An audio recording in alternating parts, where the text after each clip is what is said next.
Bonjour mes amis. This time on SERVi Homestead, I want to tell you guys about our first month with the John Deere 2010. So I've been really excited to cut the grass with the old John Deere, and suddenly I have a problem already. The quick release on the end of the PTO shaft is gone. The whole rod just fell out somehow, so I had to make one.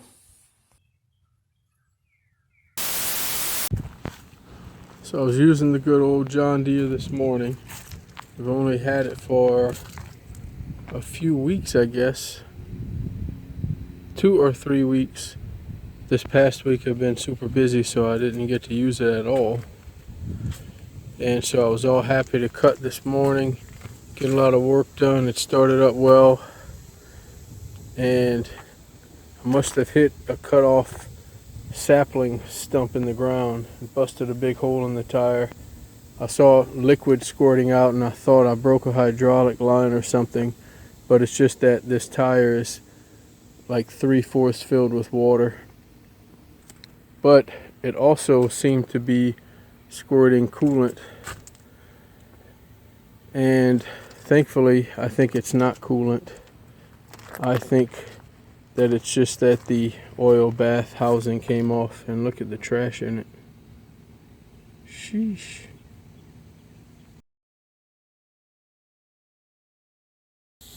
So the John Deere 2010 seems to be pretty nice.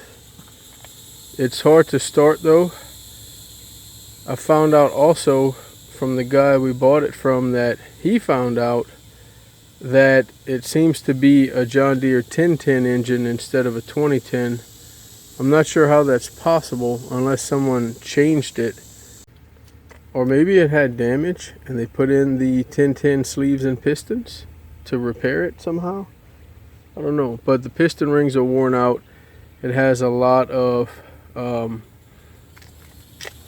blow-by coming out of the crankcase ventilator. You can see it poofing out down here. It comes through that green pipe right there.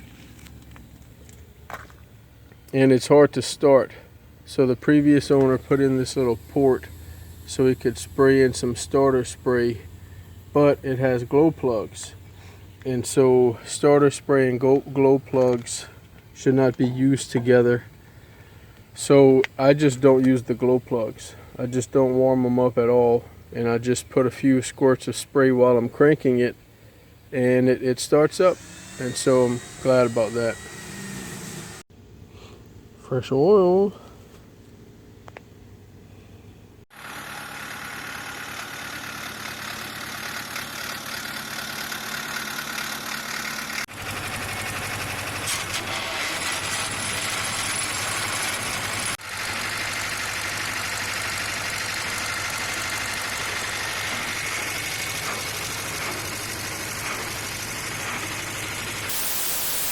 So one of the problems with the old John Deere was the generator did not work.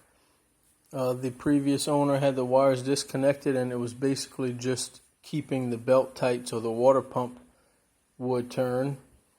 So I found a cheap alternator and made a bracket and put that on.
So more on the tractor.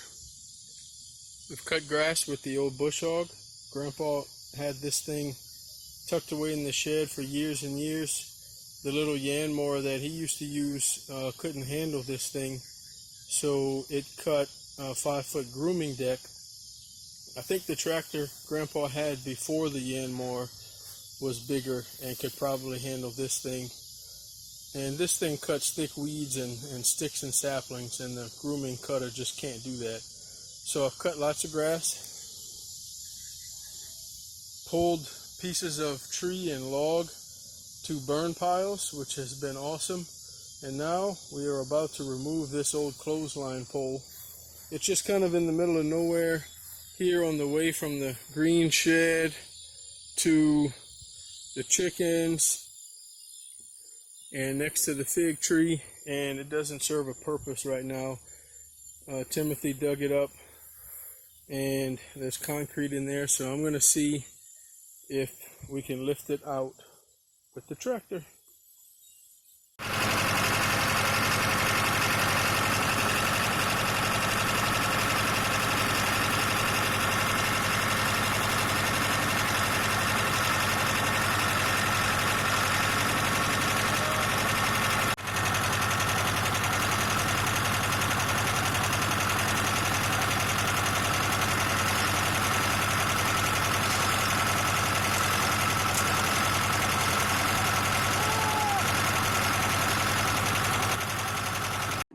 One pull later.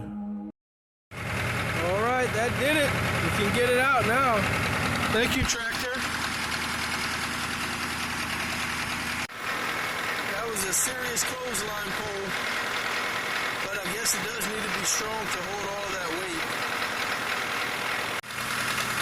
But thanks for joining us on this journey about getting rid of 2 old tractors to get one old one that works. It's 50 years old, but it's a John Deere and it works. So I'm confident we can keep it alive for a while longer. We're getting so much work done with it around the homestead. I'm really glad about it. So, hey, thanks for watching, y'all. Take care. We'll see you on the next